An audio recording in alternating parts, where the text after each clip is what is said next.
Baby care in summer বা গরমকালে শিশুর যত্ন নিয়ে আমাদের এই ধারাবাহিক আলোচনার দ্বিতীয় পর্বে আপনাদের স্বাগত। প্রথম পর্বে আমরা আলোচনা করেছি যে বাচ্চাদের জন্যে বা বাচ্চাদের যত্ন নিতে গিয়ে আমাদের ঘরের পরিবেশটা আমরা কীভাবে মেনটেন করব, যাতে একটু অনুকূল থাকে, ওদের একটু ভালো লাগে, ওদের একটু সুবিধা হয়। এবার দ্বিতীয় আরেকটা মুখ্য বিষয় এসে দাঁড়াচ্ছে, সেটা হচ্ছে ত্বকের যত্ন। এটা খুব গুরুত্বপূর্ণ বিষয়, কারণ যে বাচ্চাটা শীতকালে স্কিন র্যাশ বা ঘামাচির কোনো রকম সমস্যা ছিল না, গরমে এসে তার এই সমস্যাটা হওয়া তৈরি হয়। সেই জন্য আজকের আলোচনার বিষয় গরমকালে শিশুদের ত্বকের যত্ন, স্নান এবং বিশেষ করে স্কিন র্যাশের সমস্যার প্রতিকার। প্রথমেই বলি, বাচ্চাদের এই স্কিন র্যাশ, ঘামাচি বা এই সমস্যাগুলো বা স্কিনের প্রবলেমগুলো গরমকালে কেন হয়। যদি আমরা বড়দের ব্যাপারটা একটু খেয়াল করি, তাহলে বাচ্চাদের ব্যাপারটাও একটু বুঝতে পারবো।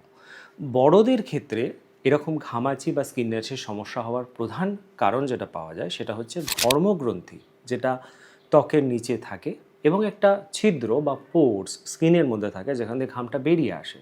অনেক সময় সেখানে ঘাম জমে যায় অথবা ময়লা জমে যায়, ব্লক হয়ে গিয়ে সেখানে স্কিন র্যাশের সমস্যা বা ঘামাচির সমস্যা হতে পারে। অনেক সময় আমরা ঘামে ভিজে যাই, জামাকাপড়টা ভিজে যায়, সেটা ত্বকের সঙ্গে বারবার ঘষা লেগে সেখানেও স্কিন র্যাশ তৈরি করে। শরীরের বিভিন্ন ভাঁজযুক্ত অংশ যেমন ঘাড়, গলা, বগল, কুঁচকি, এই সমস্ত জায়গাতে ফাঙ্গাল ইনফেকশন বা ব্যাকটেরিয়াল ইনফেকশন দেখা যায়, কারণ ঘামটা সেখানে জমে থাকে।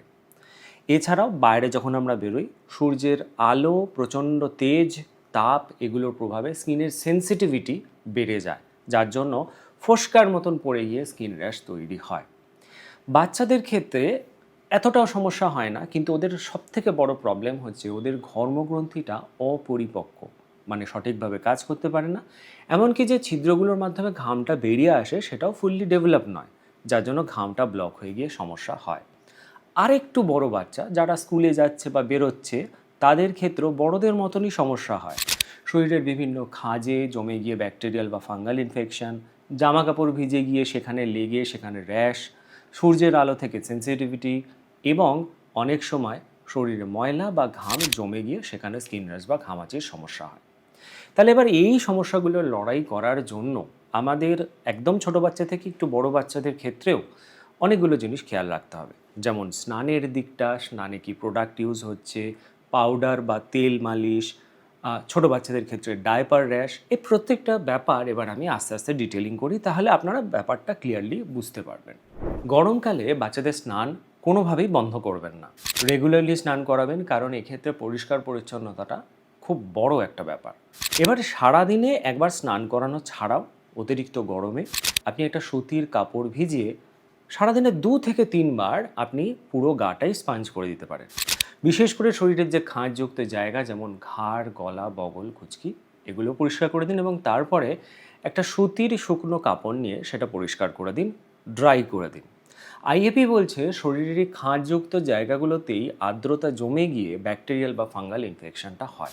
এবার স্নান করার ক্ষেত্রে যে জলটা ব্যবহার করবেন, সেটা কিন্তু কখনোই প্রচণ্ড ঠান্ডা বা প্রচণ্ড গরম ব্যবহার করবেন না, তাতে থার্মাল শক হতে পারে। মানে বাচ্চাদের শরীরের ভেতরে, বিশেষ করে ব্রেনের মধ্যে যে থার্মো রেগুলেটরি সিস্টেমটা থাকে, অর্থাৎ শরীরের তাপমাত্রা যেটা মেনটেন করে, বাইরের তাপমাত্রার সঙ্গে শরীরকে যে ইউজ টু করতে হেল্প করে বা অভ্যস্ত হতে হেল্প করে, সেটা অতটাও ডেভেলপ নয়, যার জন্য থার্মাল শক হওয়ার চান্স থাকে। সেই জন্য বাচ্চাদেরকে স্নান করানোর সময় রুম টেম্পারেচারের জল ব্যবহার করা উচিত, বা যেটাকে আমরা বাংলা ভাষায় বা লোকাল ল্যাঙ্গুয়েজে, মানে কলোকাল ল্যাঙ্গুয়েজে আমরা সেটাকে কাটা ভাঙা জল বলে থাকি, সেটা ব্যবহার করাই বেস্ট। এবার স্নান করানোর সময় যে সাবানটা ব্যবহার করবেন, সেটা একটু দেখে নেবেন যেন পিএইচটা ব্যালেন্সড হয়, 5.5 হয়। এছাড়াও অযথা ক্ষতিকর কেমিক্যালস যেন না থাকে এবং অযথা সুগন্ধি আলাদা করে যেন অ্যাড না করা থাকে। সেক্ষেত্রে দেখতে গেলে 5.5-এর ব্যালেন্স করা কোনো ক্লিনজার যদি পান, তাহলে খুব ভালো হয়। বাচ্চাদের ক্ষেত্রে স্কিন কেয়ার প্রোডাক্ট কি দেখে কিনবেন আর কি থাকলে কিনবেন না, সেটা নিয়ে আমরা আলাদা একটা বিস্তারিত আলোচনা করে রেখেছি, সেই ভিডিওটা রেফার করছি। ভিডিওটা অবশ্যই দেখে নিন, সেখান থেকে কিন্তু স্কিন কেয়ার প্রোডাক্ট সিলেকশনের সম্পর্কে একটা আইডিয়া পেয়ে যাবেন। গরমকালে তেল মালিশ নিয়ে আমাদের অনেকের মনে অনেক প্রশ্ন আছে। অনেকে মনে করেন যে তেল মালিশ যদি বন্ধ করে দেওয়া হয়, তাহলে বাচ্চাদের বৃদ্ধি বিকাশটাই স্থগিত হয়ে যাবে। কিন্তু না, গরমকালে যদি তেল মালিশ নাই করেন, একদম বন্ধ করে দেন, তাতে কোনো অসুবিধা নেই। তাতে কিন্তু বাচ্চার বৃদ্ধি বিকাশ স্থগিত হয়ে যাবে না, এটা অন্য কিছুর উপরে নির্ভর করে, সেটা আপনারা খুব ভালোভাবেই জানেন। আর যদি মনে করেন যে গরমকালে একান্ত তেল মালিশ করাবেনই, তাহলে স্পেসিফিক্যালি বা নির্দিষ্ট করে বলি, সর্ষের তেল, অলিভ অয়েল বা ক্যাস্টর অয়েল এই জাতীয় ভারী তেলগুলো ব্যবহার করবেন না। এগুলো স্কিনের যে পোর্স বা রোমকূপ যেগুলো, সেগুলোকে ব্লক করে দিয়ে ঘামাচি বা স্কিন র্যাশের সমস্যা বাড়িয়ে দেয়। সেদিক থেকে দেখতে গেলে আপনি ভার্জিন কোকোনাট অয়েল ইউজ করতে পারেন, আমন্ড অয়েল ইউজ করতে পারেন, যেগুলো একটু লাইট ওয়েট হয়, যেগুলো স্কিনে অতটাও ক্ষতি করে না। স্নানের 10-15 মিনিট আগে একটু ম্যাসাজ করে দিন, তারপরে স্নানের সময় ভালোভাবে ধুয়ে দেবেন, পরিষ্কার করে তুলে দেবেন, যাতে স্কিনের মধ্যে তেলের কোনো অবশিষ্ট অংশ যেন না থাকে। অনেকেই মনে করেন গরমকালে ঘামাচির সমস্যা মানেই পাউডার দিলে ঘামাচির সমস্যা, স্কিন র্যাশের সমস্যা সব ঠিক হয়ে যাবে, কিন্তু না। আইএপি এবং এএপি দুটি সংস্থাই বলছে ট্যালকাম পাউডার একদমই ব্যবহার করা উচিত নয়। সেটা আরও পোর্সগুলোকে ব্লক করে দেয়, আরও নানান রকম সমস্যা তৈরি করে। তবে পাউডার যদি সত্যি ব্যবহার করতেই হয়, তাহলে সেক্ষেত্রে ইনগ্রেডিয়েন্টস দেখুন, দেখে কিনুন, এবং সেটা কর্ন স্টার্চ বেসড হওয়াই বেস্ট অপশন। যখন পাউডারটা লাগাবেন তখন ডাইরেক্টলি সরাসরি পাউডারটা তার স্কিনে না দিয়ে একটু দূরে গিয়ে হাতে নিয়ে ভালোভাবে হাতে স্প্রেড করে তারপরে স্কিনে দিন। অনেক সময় পাউডার আমরা যখন গায়ে দিই বা কাছে দিই, তখন সেটা বাতাসে উড়ে গিয়ে লাংসে ঢুকে যায়, লাংসে ঢুকে গিয়ে লাংসে ব্লক করতে পারে। আর অবশ্য করেই যদি কোনোভাবে কোনো ইনফেকশন বা ঘা টাইপের বা সেরকম কিছু হয়, তাহলে পাউডার একদম এড়িয়ে চলুন। কিছু ক্যালামাইন বেসড লোশন থাকে, সেগুলো ব্যবহার করতে পারেন। তবে যেহেতু আমি ডাক্তার নই, আমি কখনোই সেই নামগুলো বা সেই অয়েনমেন্ট বা সেই লোশন এগুলো সরাসরি বলতে পারি না।